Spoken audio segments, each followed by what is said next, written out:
കൊൽക്കത്ത കോടതി ജീവപര്യന്തം ശിക്ഷയാണ് ഇയാൾക്ക് സഞ്ജയ് റോയിക്ക് ഇപ്പോൾ കോടതി വിധിച്ചിരിക്കുന്നത്. ഇതുമായി ബന്ധപ്പെട്ട വിശദാംശങ്ങൾ.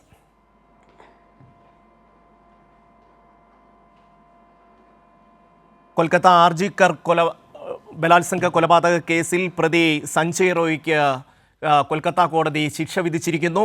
ജീവപര്യന്തം തടവ് ശിക്ഷയാണ് ഇപ്പോൾ ഇയാൾക്ക് വിധിച്ചിരിക്കുന്നത്. അതിശക്തമായ തെളിവുകൾ ഇയാൾക്കെതിരെ പ്രോസിക്യൂഷൻ ഹാജരാക്കി. ഒരാളിലേക്ക് മാത്രമാണ് ഇതുമായി ബന്ധപ്പെട്ട അന്വേഷണങ്ങൾ നീണ്ടത്. CBI ആണ് സഞ്ജയ് റോയിയെ അറസ്റ്റ് ചെയ്തത്. ഇയാളാണ് ഈ കൊലപാതകത്തിന് കാരണമെന്ന് വ്യക്തമാക്കിയിരുന്നു. ഇതിൻ്റെ എല്ലാം കൃത്യമായ തെളിവുകൾ CBI കോടതിയിൽ ഹാജരാക്കി. ഇതുമായി ബന്ധപ്പെട്ട 50 പേരുടെ സാക്ഷി മൊഴികളാണ് CBI എടുത്തിരുന്നത്. വനിതാ ഡോക്ടറുടെ മാതാപിതാക്കളടക്കം ഈ പ്രതി ഒരാൾ മാത്രമല്ല എന്നൊരു നിലപാട് സ്വീകരിച്ചിരുന്നുവെങ്കിലും CBI അന്വേഷണം സഞ്ജയ് റോയിലേക്ക് തന്നെ കേന്ദ്രീകരിച്ചു. 50 പേരുടെ മൊഴികൾ, അതുമായി ബന്ധപ്പെട്ട വനിതാ ഡോക്ടറുടെ മാതാപിതാക്കളുടെ മൊഴികൾ, പോലീസിലെയും CBI ഉദ്യോഗസ്ഥരുടെയും അതുപോലെ തന്നെ ഡോക്ടറുടെ സഹപ്രവർത്തകരുടെയും ഫോറൻസിക് വിദഗ്ധരുടെയും അടക്കമുള്ളവരുടെ മൊഴികളെല്ലാം കൂടി പരിഗണിച്ചുകൊണ്ടാണ് കഴിഞ്ഞ ദിവസം സഞ്ജയ് റോയിയെ കുറ്റക്കാരനാണെന്ന് കണ്ടെത്തിയത്. സ്വാതി തുടരുന്നു. സ്വാതി, വിശദാംശങ്ങൾ. ഈ ശിക്ഷാവിധി ഇപ്പോൾ പുറത്തു വന്നിരിക്കുകയാണ് ഷമ്മി. ഈ പ്രതിക്ക്, പ്രധാന പ്രതിയായിട്ടുള്ള സഞ്ജയ് റോയിക്ക് ജീവപര്യന്തം നൽകിയിരിക്കുന്നു എന്നുള്ളതാണ്. ജീവിതാന്ത്യം കോടതിയിൽ ജയിലിൽ കഴിയണം എന്നുള്ളതാണ് ഇപ്പോൾ ശിക്ഷയായി വിധിച്ചിട്ടുള്ളത്. അതോടൊപ്പം തന്നെ ചൂണ്ടിക്കാണിക്കുന്നത് 1.5 ലക്ഷം രൂപ പിഴ അടയ്ക്കേണ്ടതായിട്ട് വരും. അത്തരത്തിൽ ഒരു ജീവപര്യന്തം ശിക്ഷ വിധിച്ചിരിക്കുകയാണ് പ്രതി സഞ്ജയ് റോയിക്ക്.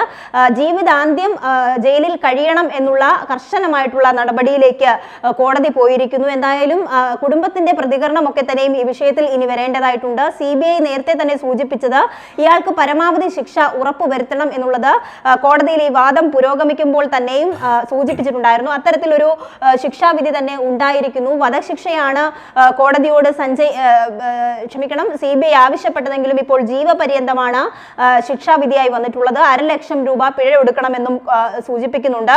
ജീവിതാന്ത്യം വരെ ജയിലിൽ തന്നെ തുടരണം. പ്രതിക്ക് മാനസാന്തരത്തിനുള്ള അവസരം നിഷേധിക്കരുത് എന്നുള്ളത് കൂടി കോടതി ഈ ഒരു അവസരത്തിൽ സൂചിപ്പിച്ചിട്ടുണ്ട് എന്ന് വേണം മനസ്സിലാക്കാൻ. എന്തായാലും ജീവപര്യന്തം ശിക്ഷ ആർജിക്കർ മെഡിക്കൽ കോളേജിലെ ജൂനിയർ ഡോക്ടറുടെ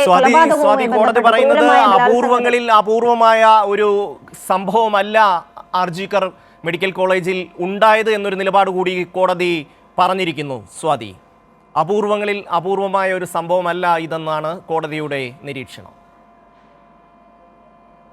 തീർച്ചയായും ഷമ്മി, അത്തരത്തിൽ കോടതി നേരത്തെ തന്നെ ഈ വിഷയം CBI ചൂണ്ടിക്കാണിച്ചപ്പോൾ, അതായത് CBI നേരത്തെ പറഞ്ഞത് ഇതൊരു അപൂർവമായ കുറ്റമാണ് എന്നുള്ളതാണ് CBI ചൂണ്ടിക്കാണിച്ചിരുന്നത്. എന്നാൽ ഇപ്പോൾ കോടതി പറയുന്നത് അത് അത്തരത്തിൽ കാണാൻ കഴിയില്ല. പ്രതിക്ക് മാനസാന്തരത്തിനുള്ള ഒരു അവസരം നിഷേധിക്കാൻ പാടില്ല. അതുകൊണ്ട് വധശിക്ഷ ഒഴിവാക്കിക്കൊണ്ട് ജീവപര്യന്തം ഈ പ്രധാന പ്രതിയായിട്ടുള്ള സഞ്ജയ് റോയിക്ക് വിധിക്കുകയാണ്. അതോടൊപ്പം 1.5 ലക്ഷം രൂപ പിഴ ഒടുക്കാനും ജീവിതാന്ത്യം വരെ, അതായത് ജീവിത അവസാനം വരെ ജയിലിൽ തുടരണം എന്നുള്ളൊരു കർശനമായ ഒരു ശിക്ഷാവിധി കൂടിയാണ് എന്നാണ് മനസ്സിലാക്കാൻ വേണ്ടി കഴിയുന്നത്. എന്തായാലും ഈ ആർജിക്കർ മെഡിക്കൽ കോളേജിലെ ഈ കൊലപാതകവുമായി ബന്ധപ്പെട്ട് കോടതി ഇടപെടൽ വരുമ്പോൾ തുടക്കം മുതൽ കൃത്യമായും കോടതി ഈ വിഷയത്തിൽ ഇടപെട്ടുള്ളത് കൂടി ഈ ഒരു സാഹചര്യത്തിൽ പരിശോധിക്കേണ്ടതായിട്ടുണ്ട്. ഈ കൊൽക്കത്ത പോലീസിനെ അടക്കം വിമർശിച്ചുകൊണ്ടാണ് ആദ്യം കോടതി ഈ വിഷയത്തിൽ ഇടപെടുന്നത്. കൊൽക്കത്ത ഹൈക്കോടതിയാണ് ഈ വിഷയം ഇടപെട്ടുകൊണ്ട് ഈ പോലീസിന്റെ കൃത്യവിലോപം മനസ്സിലാക്കിക്കൊണ്ട് പോലീസ് ഇതിൽ അട്ടിമറി നടത്തുന്നു, പ്രതികളെ സംരക്ഷിക്കാനുള്ള നീക്കം നടത്തുന്നു എന്നടക്കം ചൂണ്ടിക്കാണിച്ചുകൊണ്ട് കുടുംബവും അതോടൊപ്പം ഹോസ്പിറ്റൽ ജീവനക്കാരും പ്രതിഷേധത്തിലേക്ക് പോകുമ്പോൾ ആദ്യം ഹൈക്കോടതിയാണ് ഈ വിഷയത്തിൽ ഇടപെടുന്നത്. ഹൈക്കോടതി ഇടപെട്ടുകൊണ്ടാണ് ഈ കേസ് വീണ്ടും CBIക്ക് കൈമാറുന്നത്. എന്തായാലും CBIയുടെ അന്വേഷണത്തിൽ ഇയാൾ പ്രധാന കുറ്റവാളിയാണ് എന്ന് തെളിയിക്കുകയും കഴിഞ്ഞ ദിവസം വാദം കേട്ട കോടതി അയാൾ കുറ്റക്കാരനെന്ന് തെളിഞ്ഞിരിക്കുന്നുവെന്ന് വിധി പ്രസ്താവിക്കുകയും ചെയ്തു. അതിന് പിന്നാലെ ഇപ്പോൾ വിധി വരുമ്പോൾ ഇയാൾക്ക് ജീവപര്യന്തം ശിക്ഷ വിധിച്ചിരിക്കുകയാണ്. അപൂർവമാണെന്നുള്ള വാദത്തെ കോടതി തള്ളി എന്നാണ് മനസ്സിലാക്കുന്നത്.